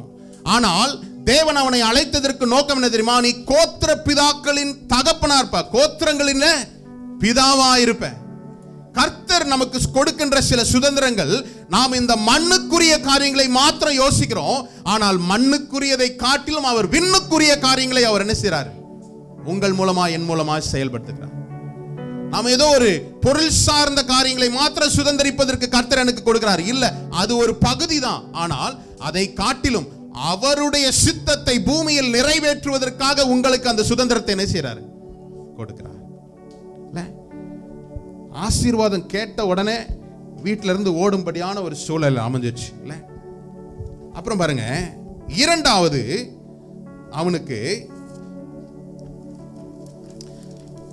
தேவன் அவருடைய வாக்குத்தத்தத்தை, வார்த்தையை கொடுத்துட்டார். ஆனா அந்த வாக்குத்தத்தம் நிறைவேறுவதற்கு முன்பதாக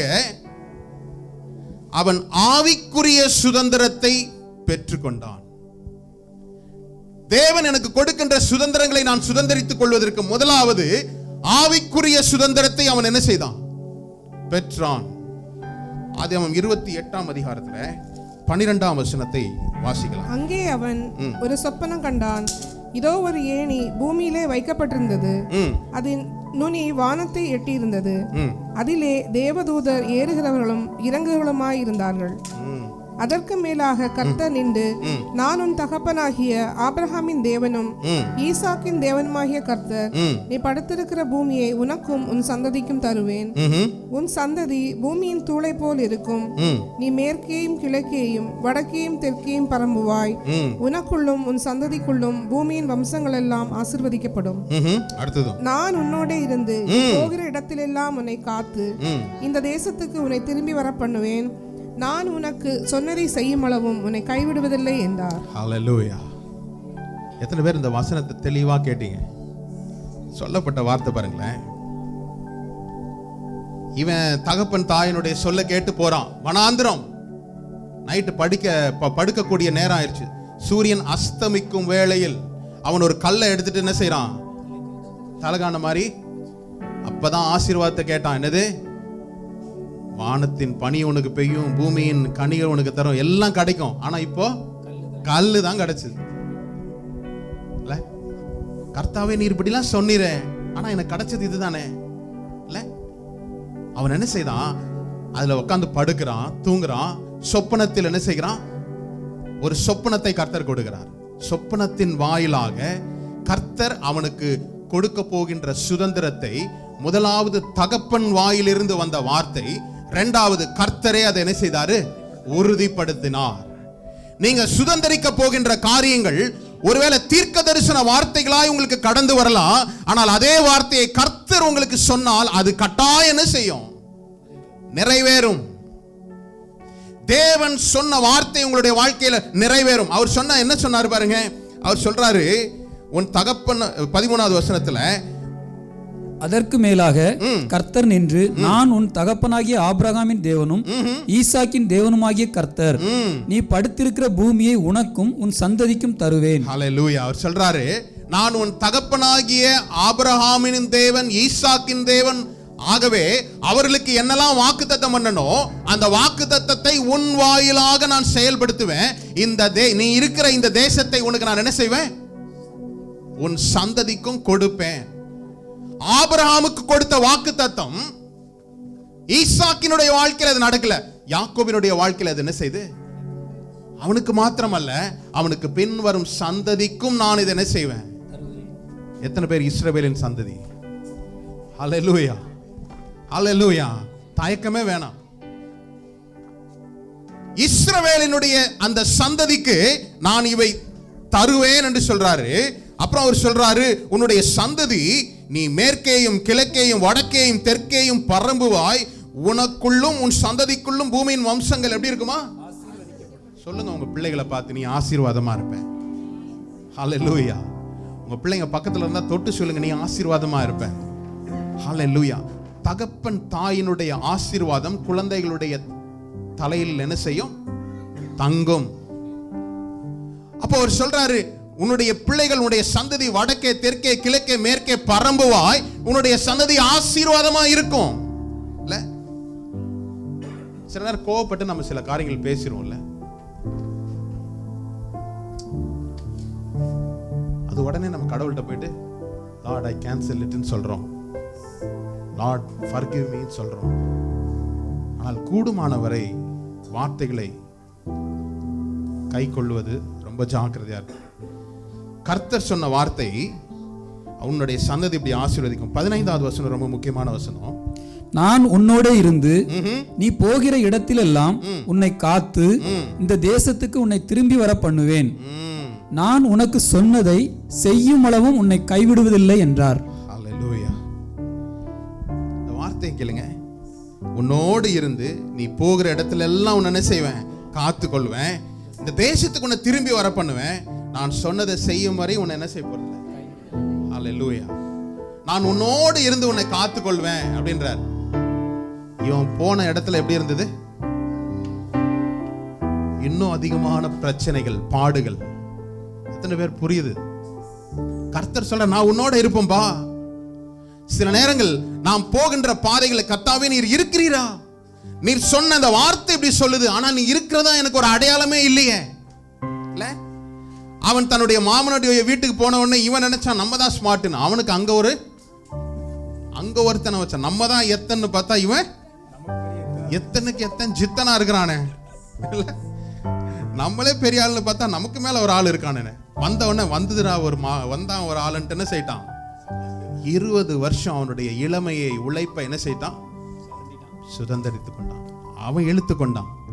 மறுபடியும் சொல்றேன், கர்த்தர் உங்களுக்கு சுதந்திரமாய் கொடுத்த வார்த்தைகளை கட்டாயம் நீங்க சுதந்திரித்துக் கொள்ளுங்க. அவன் ஒருபோதும் அவருடைய வார்த்தையிலிருந்து பின்மாறி போகவே இல்லை. அவன் தேவனை விடாப்பிடியா பிடிச்சிட்டான் பாருங்களேன். இல்ல, அதே அதிகாரத்துல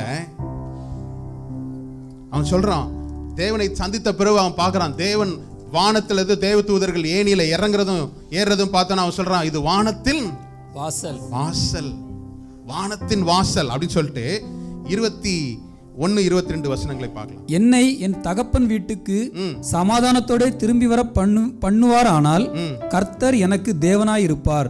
நான் தூணாக நிறுத்தின இந்த கல் தேவனுக்கு வீடாகும். தேவரீர் எனக்கு தரும் எல்லாவற்றிலும் உமக்கு தசம பாகம் செலுத்துவேன் என்று சொல்லி பொருத்தனை பண்ணி கொண்டான். என்ன சொல்றான் பாருங்க, தசம பாகத்தை கொடுக்குறேன். ரைட்டு, அது ரைட்டு. என்ன மறுபடியும் நீங்க திரும்பி வர பண்ணினா நீ தேவனா இருப்பீர். அப்ப திரும்பி வரணுன்றது அவனுடைய தேவனோடு கூட உள்ள ஒரு ஒரு ஒரு திட்டம். அவனோடு கூட அப்படிதான் சொல்றாருல, நான் உன்னை திரும்பி வர செய்வேன். அதுக்கு முன்னாடி ஒரு வசனத்தை நான் விட்டுட்டேன். 20வது அப்பொழுது யாக்கோபு, தேவன் என்னோட இருந்து நான் போகிருந்த வழியிலே என்னை காப்பாற்றி உண்ண ஆகாரமும் உடுக்க வஸ்திரமும் எனக்கு தந்து. பாருங்க, அப்ப கூட அவருக்கு என்னது, இவ்வளவு தூரம் போறோமே, சாப்பாடு கிடைக்கிற இடத்த பார்த்து என்ன அனுப்புங்க, நல்ல ட்ரெஸ் பண்ற மாதிரி ஒரு இடத்த. இல்லைக்கு நமக்கும் அப்படிதான் இல்ல, போற இடம் எப்படி இருந்தாலும் பரவாயில்ல, எனக்கு என்ன வேணும், நேரத்துக்கு சாப்பாடு வந்துடும். கர்த்தர் சொல்ற, நான் அவனை அனுப்புறாரு, ஓடுறான், வனாந்திரம் தான், ஒண்ணுமே இல்லை. ஆனா கர்த்தர் ஒரு அடையாளத்தை அவனுக்கு கொடுக்கிறார். கர்த்தர் அவனுக்கு சுதந்திரிக்கிற ஒரு வார்த்தையை கொடுக்கிறாரு. அவன் சொல்றான், நீங்க கட்டாயம் நாங்கள் இடத்துல கூட்டு தான் போறீங்க, ரைட், நல்லது. ஆனா எனக்கு போற இடத்துல சாப்பாடு பிரச்சனை இல்லாம பாத்துங்க, கார்மெண்ட்ஸ் பிரச்சனை இருக்கக்கூடாது, விதவிதமா உடுத்துறதுக்கு விரும்புறேன் அப்படிலாம் சொன்னான். அப்புறம் சொல்றான், என்னை திரும்பி வர பண்ணினால் நீர் தேவன் என்பதை நான் அறிந்து கொள்கிறேன். இந்த இடத்துல நான் ஒரு தேவ ஆலயத்தை கட்டுறேன், ஹல்லேலூயா, ஒரு பலிபீடத்தை கட்டுறேன், ஹல்லேலூயா. தேவன் இந்த வார்த்தைகளை எல்லாம் சொன்னது நல்லதுதான். நான் உன்னோடு கூட இருக்கிறேன், உன்னை காத்துக் கொள்வேன். ஆனால் போய் சேர்ந்த இடமோ என்னை உருவாக்குகின்ற ஒரு இடமாய் மாறிற்று. கர்த்தருடைய ஆசீர்வாதத்தை, தேவன் தன்னுடைய தகப்பனுடைய ஆசீர்வாதத்தை சுதந்திரித்துக் கொண்டு போகின்ற வழியில கர்த்தர் உறுதிப்படுத்துகிறார். ஆனால் கர்த்தர் சொன்ன வார்த்தைக்கும் தன் தகப்பன் ஆசீர்வதித்த வார்த்தைக்கும் நேர் எதிர்மறையாய் அவனுடைய மாமனுடைய வீட்டில் நடக்குது. இவன் பார்க்கறான், தன்னுடைய மாமனுடைய மகளை பார்த்தோன்னே அவனுக்கு ஒரு திருமணம் முடிக்கணும்னு ஆசை. போய் மாமனிடத்தில் கேட்கிறான், ரைட், நான் உனக்கு கொடுக்குறேன், நீ என்ன செய்ய, 7 வருஷம் வேலை பார். 7 வருஷம் வேலை பார்த்தவன என்ன செய்யிட்டான், ஆமா, நல்ல வெட்டிங் டேல வெட்டிங் ஃபீஸ்ல நல்லா குடிக்க கொடுத்துட்டான். நல்லா குடிச்சு யாருக்கு தாலி கட்டுறன்னு கூட, ஆமா, சில தவறுனால இன்னொரு 7 வருஷம் போச்சு. அன்னைக்கு ஒரு நாள் குடிக்காம இருந்தானா ஒரு வேலை, ஆமா, கர்த்தருடைய திட்டம் அதுதான். அன்னைக்கு ஒரு நாள் செய்த தவறுனால இன்னொரு 7 வருஷம், பிறகு இன்னொரு 7 வருஷம், ஒரு 20 ஆண்டுகளாக என்ன செய்தான், தன்னுடைய மாமனாகிய லாபானுடைய வீட்டில் அவன் ஒரு அடிமையை போலதான் வாழ்ந்தான். ஒருவேளை பெயரளவுக்கு அவனுக்கு மருமகனா இருக்கலாம். ஆனால் வேதம் சொல்லுகிறது, அவன் வெளியில புறப்பட்டு வரும்போது சொல்றான், 10 முறை என்னுடைய சம்பளத்தை நீர் மாத்தினீர், எனக்குரியதை நீர் என்ன செய்யல, கொடுக்கவே இல்லை, என்னுடைய குடும்பத்திற்கு நான் எப்போ சம்பாதிக்கிறது. 20 வருஷம் அந்த எண்ணமே வரல பாருங்க. சில நேரங்களில் சில காரியங்கள், சில பிரச்சனைகளிற்குள்ளேயே நீங்க இருக்கிறீங்கன்னா உங்களை உருவாக்குறதுக்காகவே தான் வச்சிருக்கிறார். ஏன் இந்த பிரச்சனை? கர்த்தர் சொன்னார், நான் உன்னோடு இருந்து உன்னை காக்கிற தேவனா இருப்பேன், உன் தேசத்துக்கு திரும்பி வர செய்வேன். எல்லாம் நல்லா தான் இருக்குது. ஆனால் அங்கு தங்கி இருந்த ஸ்டக்கான ஒரு 20 வருஷம், 20 ஆண்டு எப்படி ஆயிருச்சு? நீர்லாம் இருக்கிறீரா கடவுளே, இல்லை எங்கேயாவது போயிட்டீரா, வேற யாரையாவது சூஸ் பண்ணிட்டு போயிட்டீரா, இல்லை நான் ஒருவேளை தப்பு பண்ணதுனால என்ன நிராகரிச்சுட்டு வேற யாரையும் தேர்ந்தெடுத்து கொண்டிரா எனக்கு பதிலாக, எப்படிலாம் யோசிச்சிருக்கீங்களா? நான் யோசிச்சிருக்கேன். ஒருவேளை நான் செய்த தவறுனால என்ன நீ விட்டு போயிட்டீரோ. ஆனால் அவர் ஒருபோதும் என்ன கைவிடாத தேவனா இருக்கிறார். இந்த பிரச்சனைகளின் மத்தியில் அவர் என்ன செய்யறாரு, உருவாக்குகிறார். அவனுக்கு உண்டான ஆசீர்வாதம் அவனுக்கும் அவனுடைய குடும்பத்திற்கும் கனிதரும் வாழ்க்கை மாத்திரமல்ல, அவனை கோத்திர பிதாவாக உருவாக்கி கொண்டிருக்கிறார். இன்னைக்கு உங்களுடைய வாழ்க்கையிலும் கூட ஒருவேளை நம்ம யோசிக்கலாம், நம்மளுடைய குடும்பத்திற்குரிய கனிதரும் வாழ்க்கைக்காக மாத்திரமே அல்ல, கர்த்தர் உங்களை தெரிந்து கொண்டால் உங்களை கொண்டு அநேக வம்சங்களை கர்த்தர் என்ன செய்வார், ஆசீர்வதிக்கிறவராக, அநேக வம்சங்களை ஆசீர்வதிக்கிறவரா இருக்கிறார். ஹல்லேலூயா.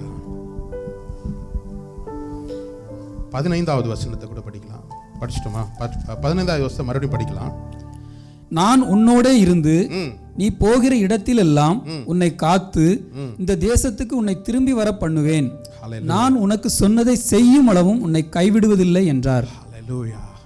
உங்களுடைய இருதயத்தில் நீங்க எழுதி கொள்ள வேண்டிய வார்த்தை தான், நான் உன்னோடு கூட இருந்து உன்னை காத்து நான் சொன்னதை செய்யும் வரை உன்னை நான் என்ன செய்ய மாட்டேன். ஹல்லேலூயா. நம்முடைய வாழ்க்கையில் அநேக நேரம் சோர்வுகள், பிரச்சனைகள், பாடுகள் நம்ம கைவிட்டுட்டாரோ, ஒருவேளை நான் தப்பு பண்ணிட்டேனோ, நான் சில காரியங்களை தவற விட்டுருக்கலாம், அதனால தான் என்னை கைவிட்டுட்டார், இப்படிலாம் யோசிக்கிறீங்க. கர்த்தர் ஒருபோதும் நீங்க தவறு செய்தாலும் சுட்டி காட்டி உங்களை மீட்டெடுப்பதற்காக தான். நீங்க கர்த்தரினால் நாம் மீட்கப்பட்டவர்களா இருக்கிறோம் இல்ல? அப்போ என்ன செய்யறான்? தேவனிடத்தில் ஒரு உடன்படிக்கை செய்யறான், விண்ணப்பம் செலுத்துறான். நம்மளுடைய ஜெப வாழ்க்கையும் வேத வாசிப்பும் எப்படி இருக்குது? நம்மளுடைய ஜெப வாழ்க்கை எங்கு குறையுதோ கர்த்தருடைய வார்த்தை பாருங்க. எபேசியர் முதல் அதிகாரத்தின் 13வது வசனத்தை நான் குறிக்க படிக்கிறேன். எபேசியர் 1:13, நீங்களும் உங்கள் ரட்சிப்பின் சுவிசேஷமாகிய சத்திய வசனத்தை கேட்டு விசுவாசிகளான போதோ வாக்குத்தத்தம் பண்ணப்பட்ட பரிசுத்த ஆவியை அவருக்குள் முத்திரையாய் போடப்பட்டீர்கள். You are sealed by the Holy Spirit. கர்த்தருடைய ஆவி எனக்குள் இருந்தா விண்ணப்பத்தின் ஆவி என்ன செய்யும்? பிறருக்காக ஜெபிக்கக்கூடிய ஜெப பாரம், ஜெப ஆவி உங்களை என்ன செய்யும்? தொற்றி பிடித்துக் கொள்ளும். ஜெபிப்பது எனக்கு வரும் சுதந்திரங்களை சுதந்திரிப்பதற்கு என்னை தற்காத்து கொள்ளும் ஒரு ஆயுதம். ஜெபிக்கலன்னா நான் பல காரியங்களை டிஸ்ட்ராக்ட் ஆகலாம். பல காரியங்கள் எனக்கு என் கவனத்தை சிதறும்படி, என் கவனத்தை திருப்பும்படி அநேக காரியங்கள். ஆனால் எப்போலாம் ஜெபிக்க போறேனோ திரும்பி வரும்போது எனக்குள்ள ஒரு உற்சாகத்தின் ஆவி, எனக்குள்ள ஒரு நம்பிக்கையின் ஆவி எனக்குள்ள என்ன செய்யும்? தாங்கி பிடித்துக் கொள்ளும். பாருங்க, அடுத்தது பாருங்க, மூன்றாவதாக சுதந்திரிப்பதற்கு அவன் முதலாவது அவனுடைய கம்ஃபர்ட் ஜோனை விட்டு வெளியில வந்தான். இரண்டாவது அவன் ஆவிக்குரிய சுதந்திரத்தை முதலாவது பிடித்துக் கொண்டான். மூன்றாவது அவன் கோத்திர பிதாவாய் மாறினான். எடுத்துக்கொள்ளும் ஆதியாகமம் 35, அது வாசிக்க வேணா, நான் சொல்றேன். 35 23 26 வரையும் பார்க்கும்போது யாக்கோபினுடைய குமாரர்கள் குமார்த்திகளை குறித்து சொல்லப்படுகிறது. 12 குமாரர்களும் ஒரு குமார்த்தியும் அவனுக்கு கர்த்தர் கொடுத்தார். அப்போ கோத்திரங்களின் பிதாவாக அவனை தெரிந்து கொண்டார். ஆதியாகமம் 32 அதிகாரம் 24வது வசனம். யாக்கோபு பிந்தி தனித்திருந்தான். அப்பொழுது ஒரு புருஷன் பொழுது விடியும் அளவும் அவனுடனே போராடி. என்ன நடந்ததுங்க? இவன் சகலவற்றையும் முடித்து கொண்டு தன்னுடைய தேசத்துக்கு திரும்புறான். கர்த்தர் சொன்னபடியே நீ மறுபடியும் இந்த தேசத்திற்கு திரும்பி வர பண்ணுவேன் என்று சொல்லி வாக்கு பண்ணினார். இந்த சுதந்திரத்தை சுதந்திரிக்கும்படி தன் மாமனாகிய லாபானினுடைய வீட்டிலிருந்து புறப்பட்டு தன்னுடைய குடும்பத்தையும் அவனுக்கு உண்டான எல்லா சுதந்திரங்களோடு கூட திரும்பி வரான். ஆனா திரும்பி வரும்போது அவனுக்குள்ள ஒரு பயம் இல்ல. கர்த்தர் சொன்னாரு, கர்த்தர் கூட இருக்கிறாரு, கர்த்தருடைய வார்த்தை சொல்லிச்சு நீயும் உன்னுடைய சந்ததியும் மறுபடியும் இந்த தேசத்துக்கு கொண்டு வருவேன்னு சொல்றாரு. வர வழியில ஒரு பயம். காரணம் என்ன? என்னைக்கோ செய்த தவறு இல்ல, என்னைக்கோ ஒருத்தனை ஏமாத்தணும். ஆகவே அவனுடைய குடும்பத்தை எல்லாம் என்ன செய்யட்டான்? ஆமா, 2 கேங்கா போ. ஃபர்ஸ்ட் போ, முதல்ல என் தம்பி அண்ணா, எங்க அண்ணா அடிச்சான்னா நீங்க வாங்கிக்கங்க, முதல்ல அனுப்பிட்டான். பிள்ளைகளை ஒரு கூட்டம், மனைவி ஒரு கூட்டம். இவர் என்ன செய்தான்? தனித்திருந்தான். சில காரியங்களில கர்த்தர் உங்களை தனித்து இருக்கும்படியா ஏவுகிறார். நானும் என் கணவரும் கூடி ஜெபிக்கிறோம், நல்லது. எங்களுக்குள்ள வேத வாசிப்பு இருக்குது, நல்லது. ஆனால் தனிப்பட்ட ஐக்கியம் அவசியம். தேவனுக்கும் உங்களுக்கும் உண்டான தனிப்பட்ட, என்னுடைய காரியங்களுக்காக பிறர் ஜெபிக்கிறாங்க. என் மனைவி நல்ல பிரேயர்ஃபுல், என் கணவன் பயங்கர பவர்ஃபுல், நல்லதுதான். இந்த பவர் ஹவுஸ், ஒவ்வொரு தனிப்பட்ட அனுபவம் நமக்கு தேவனிடத்துல வேணும். எல்லாம் இருக்குது அவனுக்கு நிறைய பேர் இருக்கிறாங்க, நிறைய சம்பத்துகள் இருக்குது, அவனுக்கு படைபலம் இருக்குது, ஆள்பலம் இருக்குது, நிறைய சொத்து இருக்குது. ஆனால் அதெல்லாம் என்ன செய்யாது? அவனை பாதுகாக்காதுன்னு அவனுக்கு தெரிஞ்சிச்சு. இன்னைக்கு சில நேரம் நம்ம யோசிக்கிறோம், என்னுடைய பேங்க் பேலன்ஸ் என்னை காப்பாற்றும், என்னுடைய மைண்ட், நான் படித்த படிப்பு என்னை காப்பாற்றும். இதெல்லாம் ஒரு எக்ஸ்டெண்ட் தான், ஒரு கொஞ்சம் அளவுக்கு தான். கைமீறி போனதுக்கு அப்புறமா ஒருத்தரும் காப்பாற்ற முடியாது. எவ்வளோ காரியம் இருந்தாலும் தனிப்பட்ட அனுபவம். அவன் தனித்திருந்தான். உங்களுடைய வாழ்க்கையில கர்த்தர் உங்களை தனித்திருக்கும்படி சில நேரங்கள் என்ன செய்றார்? சில காரியங்களை அனுமதிக்கிறார். தனித்திருக்கும் போதுதான் அவன் தேவதூதனோடு கூட என்ன செய்யறான்? இடைபடுகிறான். தேவதூதனோடு கூட மேற்கொள்ளாத அவன் என்ன செய்யறான்? ஆமா, அப்பதான் சொல்றாரு, எப்பா நீ என்னையே விட மாட்டேங்கிற, பெரிய ஆளா இருப்பப்பா அப்படின்ட்டு 28வது வசனத்தில். அப்போது அவர், உன் பேர் இனி யாக்கோபு எனப்படாமல் இஸ்ரவேல் எனப்படும். ஆமா, இஸ்ரவேல் எனப்படும். தேவனோடும் மனிதனோடும் போராடி மேற்கொண்டாய். தனித்திருக்கிற சில தனிமையான அனுபவங்கள் தேவனோடு கூட என்னை என்ன செய்யும்? நெருங்க செய்யும். ஏன் நான் தனித்திருக்கிறேன்? உங்களை மன அழுத்தத்திற்குள்ள போறதுக்கு அல்ல. நான் தனிமையா இருக்கிறேனே, பிரச்சனையா இருக்குதே அப்படின்னு கவலைப்படுறதுக்கு இல்ல. தனியா இருக்கும்போது கர்த்தரை தேட பழகிட்டீங்கன்னா உங்களுடைய பலன் எப்படி இருக்கும்? மிகுதியா இருக்கும். நான் தனியா இருக்கிறேன், யாரும் என்னை கண்டுக்கல, அப்படி அல்ல. நான் தனிமையா இருப்பது கர்த்தர் இந்த காரியத்தை எனக்கு அனுமதித்து இருந்தபடியினால் அவரோடு கூட நான் இருக்கிறேன்னு சொல்லி நினைக்கும் போது கர்த்தர் என்னை பலப்படுத்துகிறவரா இருக்கிறார் பாருங்க. இல்ல? ஆமா. இன்னொன்னு நான் சொல்றேன், கர்த்தருடைய சுதந்திரம் உடனே வீட்டை கொடுத்தாரு, காரை கொடுத்தாரு, பங்களாவை கொடுத்தாரு, ட்ரெஸ்ஸை கொடுத்தாரு, நகையை கொடுத்தாரு. இதெல்லாம் ஒரு பகுதி தான், இதெல்லாம் ஒரு சிம்பிள் தான். தேவனுடைய சுதந்திரம் என்பது அவருடைய சுதந்திரமாய் நான் இருக்கிறேன். I am the co-heir of Christ. கிறிஸ்துவனுடைய உடன் பங்காளியா சுதந்திரமா நான் இருக்கிறேன். கர்த்தருக்காக நான் பயன்படுகிறவனா இருக்கிறேன். பாருங்களேன், கர்த்தருடைய பிள்ளைகள் மட்டும்தான் ஆசீர்வாதமா இருப்பாங்களா அந்த உலகத்துல? இல்ல. ஏசாவை பாருங்க, இவனை காட்டிலும் அவன் பெரிய ஆளா தான் இருந்திருக்கிறான். பாருங்க, அப்படிதானே சொல்லுது இல்ல? 33 அதிகாரத்துல முதல் வசனத்தை படிக்கலாம். யாக்கோபு தன் கண்களை ஏறெடுத்து, இதோ ஏசாவும் அவனோடே கூட 400 மனிதரும் வருகிறதை கண்டு. பாருங்க, எத்தனை பேர் இருக்காங்க? 400. ஆசீர்வாதம் இவனுக்கு தான் கிடைச்சது இல்ல? ஆனா அவன் பூமிக்குரிய ஆசீர்வாதங்களோட தான் அவனும் இருக்கிறான்.